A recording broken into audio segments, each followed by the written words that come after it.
saludándole en el amor del Señor, deseando ricas y abundantes bendiciones del cielo hacia sus vidas. Ha llegado la hora de compartir el devocional, el pancito diario de vida que tanto bien hace a nuestras almas. Hoy corresponde estudiar al segundo prototipo de creyente. Ayer observábamos al creyente incrédulo, el cual fue el caso de Tomás. Y decíamos que Tomás y Felipe, si usted observa en casita el contexto del capítulo 14 de San Juan, había uno que deseaba conocer el camino y otro deseaba conocer al Padre. Y el Señor Jesucristo es la revelación de ambas cosas, porque Él es camino, verdad y vida, y quien ha visto al Hijo ha visto al Padre. Entonces veíamos cómo, después de una situación tan extrema, en base a lo que Él deseaba, recién, después de más de 3 años, Tomás se convierte. Ese era el creyente incrédulo, aunque suene contradictorio. Y Felipe es más que nada el creyente intelectual que todo lo quiere razonar, que todo lo quiere entender. Y la fe no se condiciona de esa manera. Entonces, estos dos discípulos nos dan el perfil de ese tipo de creyentes que llegan a ser incrédulos, demasiado racionales, y no que la fe no tenga un punto de razón, porque la fe sí tiene que ser razonada, pero no condicionada por nuestra razón. Dios siempre se va a mostrar obrando acorde a su propia revelación escrita, y lo que esté fuera del marco de la revelación, del marco de la escritura, ya hay que ponerlo completamente en tela de juicio, que ese es otro asunto. Pero la fe sí tiene que ser una fe sólida, absoluta, no condicionada por lo que veamos, sino por la suficiencia de respaldo de la autoridad de la palabra y de creer firmemente que Dios está en nosotros. Hoy vamos a ver un segundo tipo de creyente. Vamos a ver, a grosso modo, la historia de Pedro. Usted sabe quién fue el apóstol Pedro. Usted sabe las vivencias que tuvo. Entonces vamos a meditar bajo el título El creyente impulsivo. El creyente impulsivo. Si hay un prototipo de creyente impulsivo, este es Pedro. Pero así como era impulsivo, Dios lo convirtió en hombre de convicciones. De impulsivo a hombre de convicciones. ¿Es malo ser impulsivo? Es malo cuando la impulsividad nos nubla la razón. Es malo cuando nuestra impulsividad está desligada del control del Espíritu Santo y creemos ser capaces antes de tiempo de cosas en las cuales aún no estamos capacitados. El discurso de Pedro de seguir al Maestro hasta la muerte parecía válido. Incluso demostró cortando la oreja a Malco, y da toda la impresión de que él lo que decía de labios no solo lo sentía de corazón, sino que era convicción en su vida. Pero no siempre la impulsividad emocional es el respaldo de la convicción espiritual. ¿Se da cuenta que hay una diferencia? Impulsividad emocional a convicción espiritual. Y esa es la transición que debe vivir todo creyente. Porque todos en un inicio somos impulsivos, porque somos inmaduros. Pero en la medida que Dios nos va madurando, vamos llegando a ese punto de personas de convicciones sólidas. Quiero que me acompañe, más que nada para ver el antes y el después de Pedro. Libro de los Hechos, capítulo 4. Libro de los Hechos, capítulo 4, versículos 11 hasta el versículo 13. Libro de los Hechos, capítulo 4, versículos 11 al 13, y dice así la palabra del Señor. Este Jesús es la piedra reprobada por vosotros los edificadores, el cual ha venido a ser cabeza del ángulo. Y en ningún otro hay salvación, porque no hay otro nombre bajo el cielo dado a los hombres en que podamos ser salvos. Entonces, viendo el denuedo de Pedro y de Juan, y sabiendo que eran hombres sin letra y del vulgo se maravillaban y les reconocían que habían estado con Jesús. Amén. Este es el evento posterior de la curación del cojo, que estaba a la puerta del templo. Estaba en ese sector del portal del templo, del único templo, y esa puerta llamada La Hermosa. El evento de sanidad donde Dios usa extraordinariamente a Pedro y a Juan para sanar a este cojo que estaba mendigando. Y viene todo un alboroto. Incluso los llevan delante del concilio a los siervos de Dios. Y es aquí donde Pedro presta defensa, hace apología, declarando sus grandes convicciones.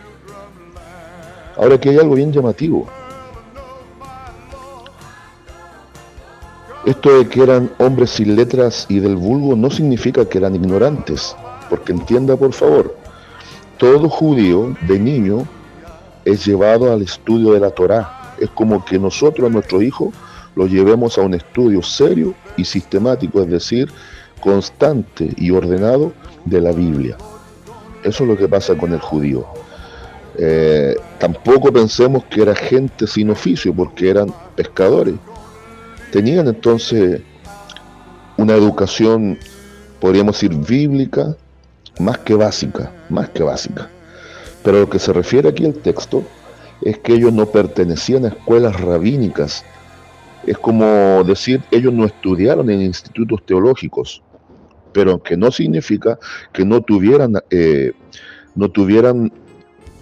vida espiritual en base al conocimiento de la Escritura, porque eso es fundamental para el judío. Lo otro extraordinario es ver la convicción. Y la palabrita que se usa acá, denuedo es convicción plena, es arrojo y valentía para predicar incluso en momentos de adversidad y total convencimiento de lo que se está diciendo. Eso tiene que ver con el denuedo. Muy diferente al Pedro impulsivo antes de negar al maestro. Pedro le había cortado la oreja a Malco. Todo indicaba que lo que él había dicho de labios lo sentía de corazón y lo iba a llevar a la práctica. Pero el maestro le había dicho: Pedro, Satanás ha pedido a mi padre zarandearlos y ha sido autorizado. Y no terminará de haber cantado el gallo cuando tú me has negado 3 veces. Y todos sabemos la historia. Fueron palabras proféticas de Cristo.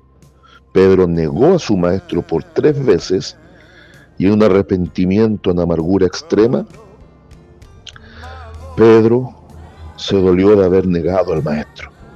Pero al final del libro de Juan, al final,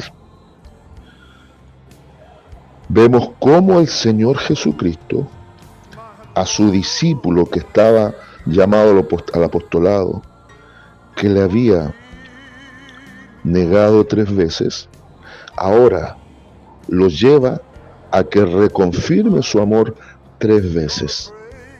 Y vemos un Pedro conmovido profundamente, confirmando su amor por Cristo.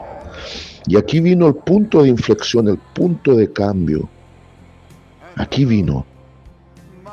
Porque ahora este hombre de Dios pasó de ser el discípulo impulsivo, ese discípulo emocional, ese discípulo que se mueve más del alma que del espíritu, ese discípulo quizás inexperto, ese discípulo, ese creyente que no tiene una experiencia más profunda de fe, sino que se deja llevar por la situación del momento.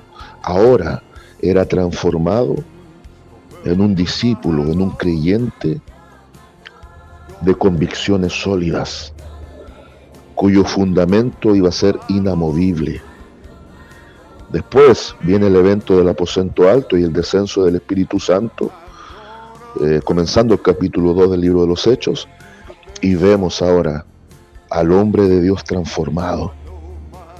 En su primer discurso, Dios usa extraordinariamente a Pedro, usa a su hijo, a su discípulo, a este creyente transformado en hombre de convicciones, para llevar un mensaje transformador Y las primicias de las futuras cosechas de almas fueron 3.000 convertidos en un solo mensaje expuesto por el apóstol Pedro.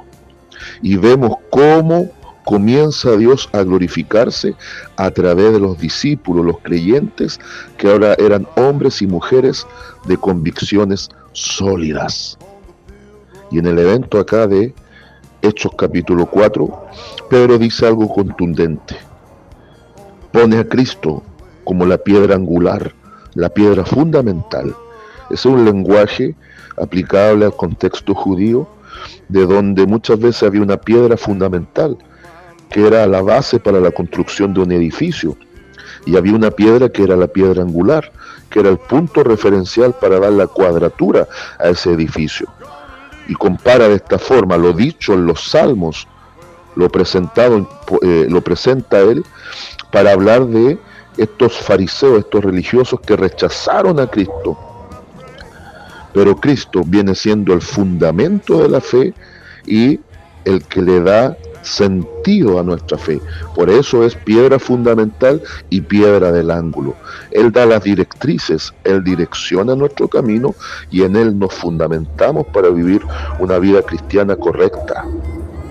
Y Pedro dice, y en ningún otro hay salvación, porque no hay otro nombre bajo el cielo dado a los hombres en el cual podamos ser salvos, solo en el nombre de Jesucristo de Nazaret.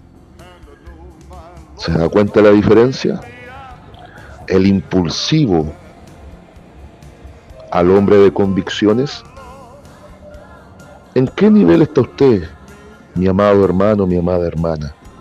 ¿Todavía es un creyente impulsivo que muchas veces sus emociones le juegan en contra? ¿Que pasa por procesos de fortaleza espiritual, de triunfos espirituales, y al día siguiente, como bipolar, está deseando ya partir con Cristo porque no puede soportar lo difícil que le toca vivir? Créame, amada iglesia, que está llegando el tiempo más cercano que nunca, que debemos vivir esta transición de ser creyentes impulsivos, emocionales, a ser creyentes de convicciones y verdaderamente espirituales. Que nuestra fe esté fundada en Cristo, su palabra y las promesas que están sobre nuestra vida.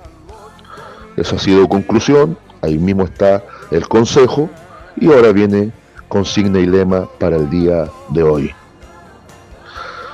Creyente de convicciones es creyente que ha sido madurado en la fe. Saludos de paz, amor y bendición desde Longaví a cada uno de ustedes.